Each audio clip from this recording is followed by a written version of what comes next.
Assalamualaikum warahmatullahi wabarakatuh.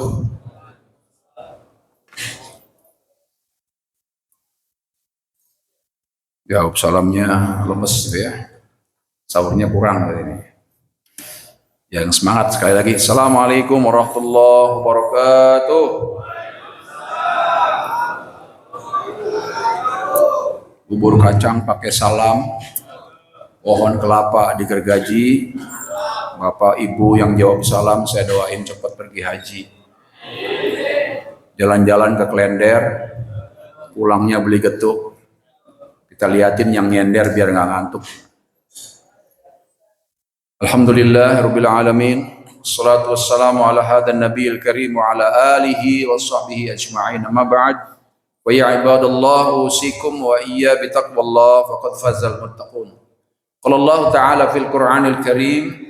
Wa anfiqu mimma razaqnakum min qabli an ya'tiya ahadakumul maut fayaqula rabbi laula akhartani ila ajalin qarib fa asaddaqa wa akum minas salihin. Shadaqallahul azim wa shadaqa rasulun nabiyul karim wa ala zalika minasy syahidin. Jamaah yang dimuliakan Allah Subhanahu wa taala, insyaallah dalam 30 menit ke depan sambil menunggu salat sunnah syuruk yang memang pahalanya luar biasa seperti haji dan umroh, bahkan ditambahkan oleh Rasulullah tamatan, sempurna, 2 rakaat Pak. Sesudah subuh tinggal tunggu beberapa saat masuk waktu syuruk, jangan bertepatan sholatnya, kira-kira 3-5 menit sesudah syuruk baru kita sholat 2 rakaat saja, nilainya sama dengan haji dan umroh. Tamatan, sempurna. Luar biasa ya. Biasakan sholat itu. Tadi kita udah sholat 2 rakaat sebelum subuh. Luar biasa. Balasannya khairud dunya wa ma fiha. Lebih baik dari dunia dan seisinya. Mudah-mudahan kita pulang menghadap Allah membawa bekal yang cukup. Amin ya rabbal alamin. Bapak Ibu yang dimuliakan Allah Subhanahu wa taala, satu kata yang paling viral, satu kata yang paling populer di 10 hari terakhir ini adalah pulang mudik. Populer Pak. Tadi saya duduk sampai di sini aja, sampai di sini barusan ada yang tanya, Ustadz pulang mudik nggak? Wah itu Pak. Iya. Tadi malam saya itikaf di Masjid At-Tabayun sampai jam 4. Semua nanyanya itu, Ustadz pulang mudik enggak? Mudik. Kata itu menjadi kata paling viral Pak saat ini. Kenapa paling viral? Karena memang setiap manusia pasti akan pulang mudik ke tempat dia berasal. Kerinduannya memuncak. Apapun dia usahakan untuk pulang mudik. Apapun. Siapa yang menciptakan pertama kali itu kata mudik itu Pak? Yang pertama kali menciptakan itu namanya Sunan Kalijaga.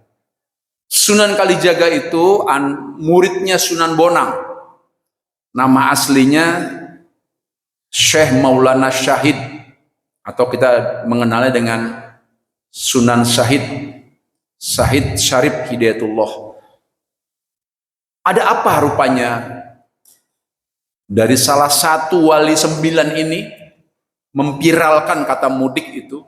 Ada filosofi di dalamnya Pak, bahwa sesungguhnya pada saat itu cara dakwahnya Raden Syahid ini dengan cara mengenalkan umat pada kehidupan sehari-hari, di antaranya pulang mudik. Jadi pulang mudik itu berasal dari Indonesia yang ditiru oleh berbagai bangsa. Pulang ke tempat asalnya. Kita saat ini Pak, kita lihat di televisi, ada orang yang pulangnya menuju ke Lampung sana Pak. Apa aja dibawa Pak? Kardus bawa Pak. Dalamnya ada rengginang. Saya menyebutnya itu kue munafik. Kue munafik gitu Pak. Kue munafik itu luarnya kongwan, dalamnya rengginang. Dia bawa Pak. Bahkan ada beberapa, ini nggak semua ya, ada beberapa ibu-ibu dia beli perhiasan imitasi Pak, dipakai itu Pak. Lumayan buat nunjuk-nunjuk Pak, nunjuk-nunjuk, lo nunjuk ini kelihatan. Kita ingin memperlihatkan eksistensi jati diri kita, bahwa kita orang sukses di Jakarta. Jadi kesuksesan itu nggak perlu diucapkan, kata mereka nih yang pulang kampung. Mereka lihat dari merek mobil kita Pak. Sebenarnya mobilnya mereknya R3, diganti Pak, Pajero. Walaupun stikernya doang Pak diganti. Dan itu menurut pakar psikologi alamiah biasa manusia Pak. Pakaian yang sudah butak-butak, udah nggak ada mereknya, udah pakai pakaian yang baru, bawa pulang. Mall-mall rame untuk itu, mudik. Hadirin rahimakumullah. Sesungguhnya ada satu kalimat dalam Al-Quran namanya inna asabathum musibah qalu inna lillahi wa inna ilaihi raji'un. Ada kata raji'un. Raji'un berasal dari kata rujuk. Rujuk itu apa? Kembali Pak. Kalau ada suami istri berpisah lama, nggak saling berbicara, kembali ngomong lagi, namanya rujuk, raji'un. Terus terang aja Pak, kata inna lillahi wa inna ilaihi raji'un itu kata yang banyak kita fitnah tuh Pak. Seolah-olah itu kata hanya untuk orang meninggal Pak. Padahal kata Rasulullah, kalau kamu kepleset aja kamu bilang inna lillahi. Kita kaget aja bilang innalillahi. Kalau di kita kan Pak, innalillahi itu kata yang paling horor tuh Pak. Apalagi kalau pagi-pagi di masjid di kampung kita. Assalamualaikum warahmatullahi wabarakatuh. Ada yang meninggal kayaknya nih.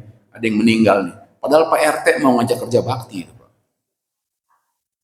Tapi memang kadang-kadang terusannya tuh innalillahi. Kata inna lillahi wa inna ilaihi raji'un itu kata yang tepat untuk mengaplikasikan, untuk mewakili kata pulang Pak.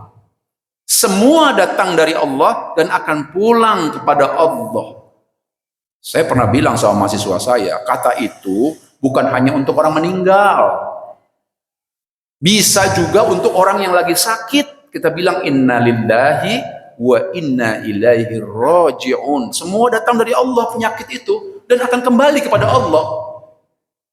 Iya tapi Pak Ustadz, saya dimarahin sama mertua saya. Lu kenapa dimarahin? Mertua saya lagi sakit Pak Ustadz. Saya datang ngikutin Pak Ustadz. Kata Pak Ustadz katanya kalau ada orang sakit bilang innalillahi. Iya nggak salah itu doa. Begitu saya datang ke rumah sakit, saya bilang sama mertua saya, inna lillahi wa inna ilaihi raji'un. Goblok lu ya, gue belum mati tahu. Gara-gara itu Pak Ustadz saya nggak dikasih warisan. Gara-gara bilang inna lillahi nggak dikasih warisan, nggak paham, orang tuanya belum ngaji. Padahal kata itu yang diadopsi oleh Sunan Kalijaga untuk mengingatkan umat bahwa sesungguhnya kita semua bakal pulang. Allah berfirman wal tandur nafsum maqaddamat lighat. Mana orang Jawa nih? Tandur itu artinya apa? Nanam.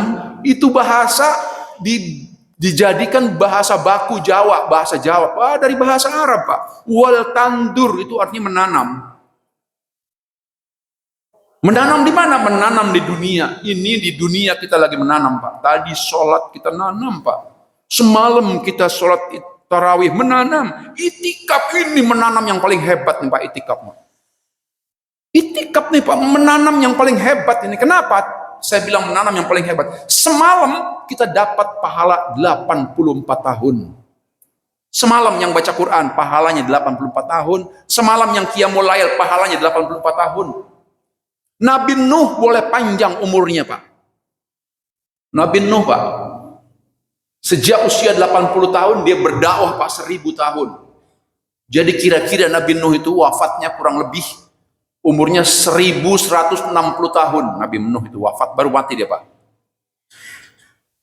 Tapi belum tentu dia dapat pahala yang sebanyak itu Pak. Tapi umatnya Rasulullah Shallallahu Alaihi Wasallam nih Pak, malam ini Pak, 10 malam terakhir, kalau kita terus baca Quran, terus qiyamul lail nggak tinggal, baik di masjid maupun di rumah, maka pahalanya kalau diakumulasi menjadi 840 tahun. Alfi syahr, lebih baik dari 1000 bulan. Tuh Pak, di Masjid At-Tabayun Pak semalam, saya lihat itu daftar hadir 325 orang yang itikaf. Ini malam ini tadi Pak. Saya datang jam 1 tadi, wah hampir nggak kebagian parkir. Parkir terpaksa di depan. Karena subuhnya mau kemari. Kebetulan yang ngisi saya habis sholat tahajud, kita muhasabah. Buka sahur langsung kemari. Alhamdulillah, ada sebagian masyarakat kita sudah paham. Kenapa saya bilang paham? Lihat Pak, lihat ini kalimat bagus sekali Pak. Tanazzalul malaikati warruh. Tanazzalul malaikati warruh. Ibnu Mas'ud termasuk dalam tafsirnya Quraisy Shihab Al-Misbah, termasuk dalam tafsirnya Buya Hamka Al-Azhar, tanazzalul malaikati warruh. Ada jutaan malaikat yang turun di 10 malam terakhir. Jutaan malaikat. Yang biasanya malaikat itu tidak pernah turun. Nggak pernah turun malaikat itu Pak. Loh kok tahu Pak Ustadz? Karena ada kalimat biizni rabbihim. Mereka minta izin sama Allah. Karena nggak biasa turun Pak. Kira-kira bahasa kita, bos, izin bos. Izin bos, saya mau turun bos ke bumi. Biizni rabbihim. Kata Allah mau ngapain? Min kulli amr. Apa itu min kulli amr? Kata Quraisy Shihab, kata Ibnu Mas'ud, kata Buya Hamka, 3 tafsir saya ambil Pak ya. Sama. Min kulli amr, jutaan malaikat itu turun untuk mengurusi urusan manusia. Kita mau dibantuin Pak sama malaikat urusan kita Pak. Kan macam-macam nih urusan kita Pak. Ada yang sudah lama duda, nggak kawin-kawin, istri udah meninggal, badan sampai kurus, kucing kurus mandi di papan, papannya dari kayu jati, badan kurus bukan nggak makan karena mikirin si jantung hati, kurus badan Pak, minta sama Allah, ya Allah berikan pendampingku ya Allah. Ada di sini Pak yang sudah usia 60-70 belum pernah ke Mekah, itu urusan kita Pak. Nih minta ya Allah, jangan kau cabut nyawaku sebelum aku sampai ke Mekah, ke Madinah ya Allah. Engkau yang mengizinkan semuanya ya Allah. Ada di sini Pak yang punya problem dengan keluarganya. Ada anak-anak muda yang udah ngelamar sana sini nggak diterima juga kerja, itu problem Pak. Ada jutaan malaikat yang mau bantu kita. Kita masih tidur di rumah. Ngobrol di pos ronda. Ngobrolin kekalahan Indonesia. Main bola kalah, ngobrolnya sambil main catur, ngopi ngantuk. Padahal ada ribuan, jutaan malaikat yang turun yang mau bantuin kita Pak. Biizni rabbihim. Lalu Allah mengizinkan salamun hiya hatta matla'il, salam sejahtera untuk kalian semua sampai fajar. Dahsyat Pak. Kata itu dahsyat. Alhamdulillah tadi di At-Tabayun 300 lebih hadir. Kalau malam-malam ganjil cuma 150 yang hadir. Anak-anak muda mesti tahu ini. Kita orang tua tentu Pak. Wah harus Pak. Kenapa? Yang sebentar lagi menghadap Allah. Kita kan nggak tahu ya Pak ya. Yang namanya umur kita nggak tahu. Siapa tahu Ustadz Ali Imron duluan, saya belakangan. Matinya maksudnya. Atau saya belakangan Ustadz Ali Imron duluan nggak tahu. Atau saya duluan nggak apa-apa nyolatin Ustadz Ali Imron. Kalau dari nama Pak, beliau mati duluan. Kalau di absen namanya meninggal di absen mati duluan Pak. A di depannya. Saya jet belakangan Pak. Tapi saya harapkan jangan mati belakangan Pak. Kalau mati belakangan nggak ada temennya kita Pak. Di WhatsApp nggak ada temennya, Facebook nggak ada temennya, anak-anak muda semua. Jadi hadirin rahimakumullah. Wal tandur nafsum maqaddamat lighat, menanam di dunia ini Pak. Dan cara menanam yang terbaik, yang the best di bulan suci Ramadan ini adalah 10 hari terakhir. Ustaz, apakah saya dapat Lailatul Qadar? Kata Allah, anna inda zanni abdi bih. Kita harus berprasangka baik. Insya Allah kita dapat, Pak. Apalagi ini hari ini, Pak. Kemarin Allah seperti menyembunyikan matahari. Kemarin tuh, Pak. Panas, hilang, panas, hilang. Tanda malam Lailatul Qadar itu diiringi dengan matahari yang malu-malu keluar. Lalu sore ada gerimis sedikit, berhenti lagi. Tadi waktu keluar pun saya lihat mobil saya ada rintik air hujan. Itu tanda malam Lailatul Qadar. Dan kata Imam Ghazali dalam biasanya Lailatul Qadar itu turun di malam 27 dan 29. Kenapa? Kata Imam Bukhari, bertambah-tambah malaikat yang turun. Malaikat yang turun di malam 27, 28, 29 itu bertambah. Seiring dengan malas kita juga bertambah. Malas mau ke masjid itu kita rasanya. Aduh. Baca Quran juga, Pak, di rumah nih, bismillahirrahmanirrahim. Pak, sinetron rame, Pak. Shadaqallahul azim. Pindah ke depan TV kita, Pak. Padahal ini malam dahsyat, Pak. Dan kita semua bakal pulang mudik. Dan penyesalan orang yang punya pulang mudik ke alam barzah itu, Pak. Fayaqula rabbi laula akhartani ila ajalin qarib fa asaddaqa wa akum minas solihin. Ya Allah, izinkan aku hidup kembali, walaupun cuma setengah jam, walaupun cuma sesaat. Hidupkan kembali. Kata Allah, lo mau ngapain? Mau ngapain lo? Fa'asaddaqa minas solihin. Saya mau sedekah, ya Allah. Saya mau wa akum minas solihin. Saya mau melakukan perbuatan sebagaimana orang-orang soleh. Taraweh, i'tikaf, baca Quran. Sedekah, sedekah, sedekah, sedekah. Allah kan. Ustaz, mungkin nggak saya dapat Lailatul Qadar, tapi saya nggak ke masjid, Ustaz. Lailatul Qadar tidak hanya turun di masjid, hadirin. Dia bisa turun di kantor-kantor, dia bisa turun di terminal, dia bisa turun di mana aja, biiznillah. Di masa lalu, Rasulullah SAW pernah mengumpulkan sahabat Nabi. Sini. Kumpul. Ada apa ya Rasulullah? Sebentar lagi ada anak muda yang mau lewat. Terus ngapain ya Rasulullah? Dia adalah orang yang dapat Lailatul Qadar. Aku dapat informasi dari malaikat Jibril. Informasi A1. Yang benar Rasulullah? Iya, sebentar lagi. Tungguin, Pak. Nggak lewat-lewat. Mana ya Rasulullah? Bentar lagi datang dia. Nggak lama ada anak muda lewat, Pak. Tuh dia. Itu dia yang dapat malam Lailatul Qadar. Kata sahabat-sahabat yang lain, dia mah kagak pernah ke masjid. Nggak pernah ke masjid, Ustaz. Ya Rasulullah. Ya, dia memang nggak pernah ke masjid. Sahabat yang lain, Ustaz, dia tukang mampir ke rumah janda tuh. Hah, ke rumah janda? Aneh yang lihat ya Rasulullah. Ada sahabat lagi yang lain bilang, Rasul, tukang beli nyekek botol, dia mah baok. Mabok Ustaz. Ya Rasul, mabok dia. Sahabat yang lain berkata, ya Rasul, dia suka main ke rumah bordil, dia suka ke WTS. Kata Rasulullah, kalian semua salah lihat. Betul, dia yang datang ke rumah janda, tapi dia bawa gandum, taruh di depan rumah janda itu, dan dia balik lagi. Oh, dia bawa gandum malam-malam taruh. Memang dia jalan ke rumah janda itu, janda yang baru tinggal lakinya, tapi dia bawa gandum. Memang dia datang ke tempat-tempat minuman keras, kata Rasulullah. Tapi apa yang dilakukannya? Itu minuman keras, dia borong. Dia buang itu. Dia buang, Pak. Minuman. Malam itu dia buang semua tuh. Dia buat orang nggak minum malam itu.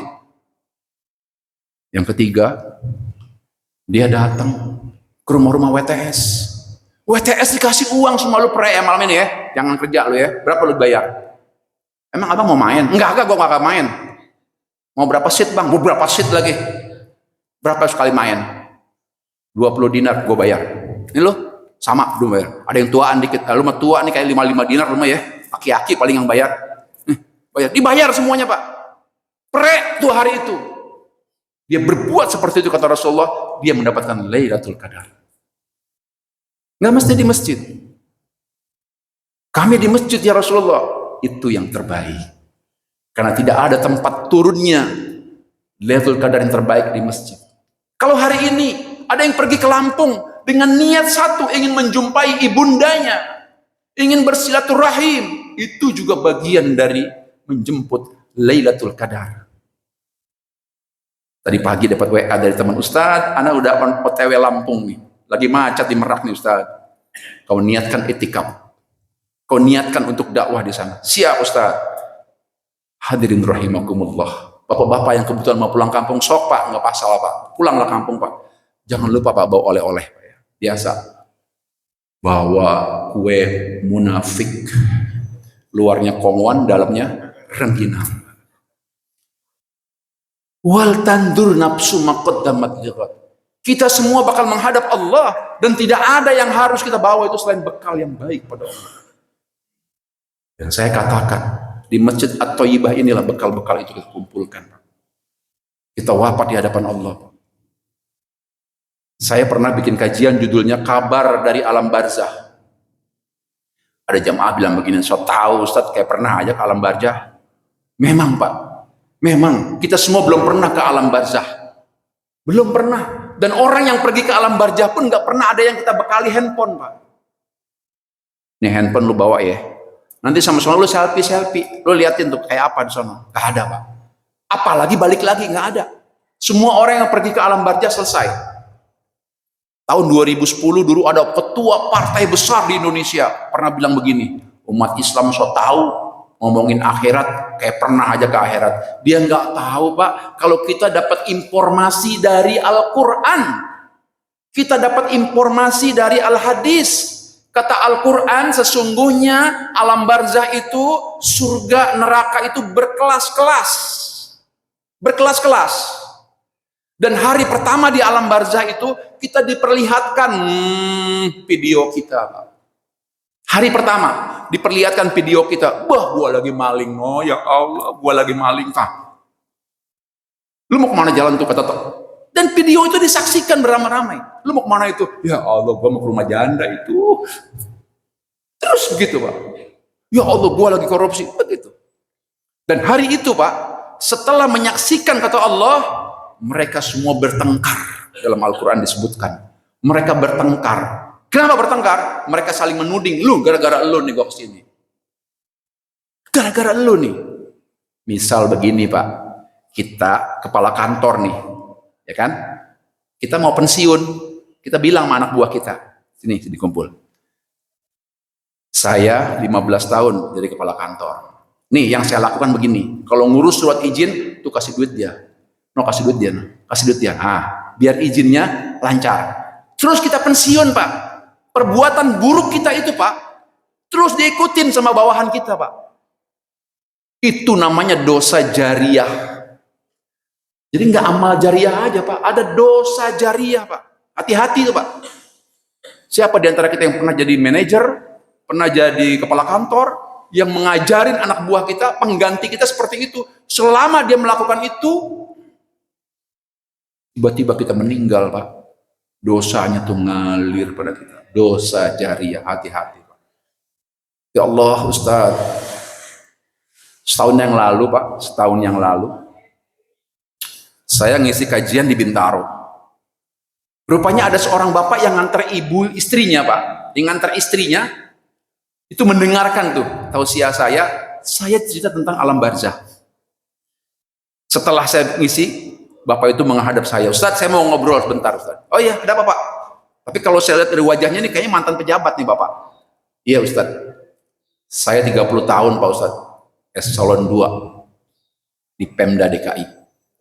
Kira-kira jabatan saya waktu itu Kepala Biro Perbaikan Aset Pemda. Kepala Biro Perbaikan Aset Pemda. Jadi kantor-kantor, gedung-gedung yang punya Pemda, perbaikan dia yang ngurus. Oh gitu Pak. Maksudnya Pak, saya mau tanya Ustaz. Saya udah 5 tahun pensiun Ustaz. Tapi kenapa masih ada orang yang transfer ke saya, Ustaz? Transfer apa, Pak? Transfer duit. Memang dulu, wah, waktu saya masih tugas yang transfer udah banyak, Ustaz, dari proyek itu. Sampai sekarang masih ada yang transfer. Saya tanya, Bapak masih menyimpan uang-uang lama itu? Saya masih menyimpan. Hukumnya bagaimana, Ustaz? Pak, uang itu sifat hukumnya ada 3. Yang pertama halal. Yang kedua, apa namanya? Yang remang-remang itu apa? Apa? Mubah. Subhat. Terima kasih Pak Ustaz Ali Ronda, lupa. Apa hilap? Subhat. Yang ketiga haram, Pak. Halal, subhat, haram. Maksudnya apa, Pak Ustaz? Kalau haram, Bapak tahulah. Sogok menyogok itu haram, Pak. Haram, Pak. Iya. Subhat nggak jelas. Bapak nggak tahu halal, Bapak nggak tahu haram. Dan itu diperintahkan untuk menghindar dari yang itu. Jangankan yang haram, yang subhat itu nggak boleh. Yang hanya boleh dibawa pulang yang halal. Dia menangis depan saya, Pak. Ya Allah, ini uang nggak jelas, Ustaz. Subhat. Berapa jumlahnya, Pak? So tahu, pengen tahu aja, Ustaz, jumlahnya. Dalam hati dia mungkin begitu. 5 miliar, Ustaz. Sudah 5 tahun berhenti, Pak. Dari kepala biro itu, Pak, dia masih transfer orang jumlahnya 5 miliar. Udah 5 tahun, Pak. Bagaimana kemarin yang masih dinas? Hati-hati dengan harta itu, Pak. Menangis. Hukumnya gimana, Pak Ustaz? Haram, Pak. Yang paling tahu Bapak, Pak. Saya nggak tahu. Bapak yang paling tahu. Uang itu mana? Haram, subhat, atau halal? Berangkatlah dia umroh sama saya. Di perjalanan kita bicara, bagaimana ya Ustaz dia? Allahu a'lam bishawab. Hati-hati, Pak. Ini memang akan menyulitkan kematian kita. Menyulitkan kematian kita. Fayaqula rabbi laula akhartani ila ajalin qarib. Allah jawab, wa la yuakhirallahu nafsan idza jaa ajaluha wallahu khabirum bima ta'malun. Kalau kau sudah mati. Nah, Bapak Ibu yang dimuliakan Allah Subhanahu wa taala. Sekali lagi kita bakal mudik ke kampung abadi kita, Pak. Kampung abadi kita akhirat. Nggak bisa balik lagi. Mudik ke Banyuwangi bisa balik lagi, Pak. Mudik ke Lampung bisa balik lagi. Bahkan kalau di sono kehabisan bekal bisa minjem sama mertua. Biasa itu minjem sama mertua itu, Pak. Ya enggak? Salaman sama mertua, ya enggak? Mertua pakai cincin, kita pegangin aja gitu kan. Ini apa nih, Mak? Cincin. Tebal ya, Mak ya? Iya. Dari siapa, Mak? Pokoknya minjem dulu, Mak, bentar, Mak. Biasa itu, Pak. Minjem sama mertua. Bisa. Kita pulang ke Bandung, Pak. Nggak ada bekal, minjem sama adik, sama kakak. Tapi pulang ke akhirat, no way. Nggak bisa pinjam pada siapa-siapa. Di tempat itulah kita semua paling sibuk. Tidak ada waktu yang sibuk selain di akhirat. Sekali lagi, Pak, manfaatkan 10 hari terakhir ini, Pak. Satu malam kita dapat 840 pahala. Min alfi syahat, lebih baik dari 1000 bulan. Syukur kita dapat Lailatul Qadar. Kata surat Ad-Duhan dikatakan ada malam di mana takdir kita dirubah. Takdir kita dirubah, Pak. Bisa jadi Pak Ustadz Ali Imron ditakdirkan oleh Allah wafat pada usia 60 tahun. Bisa jadi. Tiba-tiba beliau di 10 hari terakhir berdoa, ya Allah panjangkan umurku, ya Allah. Dipanjangkan umurnya. 60 tahun 2 jam. Ya lumayan 2 jam, Pak. Iya enggak? 2 jam lumayan ditaubat segala macam. Iya. Misal saya ditakdirkan oleh Allah meninggal pada usia 60 tahun. Tiba-tiba saya berdoa. Kata malaikat, rubah takdirnya. Wafatkan dia usia 75 tahun. Alhamdulillah. Giran gua aja 75 tahun. Ini orang 2 jam. Itu. Ini Pak, lihat nanti surat Ad-Dukhan itu. Bahwa sesungguhnya orang akan dirubah takdirnya, Pak. Pada 10 hari terakhir ini. Kenapa? Malaikat siap mengurusi urusan kita. Tanazzalul malaikati warruhu biizni rabbihim min kulli amr. Kalimatnya min kulli amr. Aku akan ngurusi urusan manusia. Bapak Ibu yang dimuliakan Allah, burung pipit terbang ke Wonogiri. Karena waktunya sempit saya mohon diri. Buah nanas, buah durian, buah jeruk, buah mengkudu. Itu nama buah-buahan, Pak. Ibu Bapak yang mohon maaf lahir batin. Assalamualaikum warahmatullahi wabarakatuh.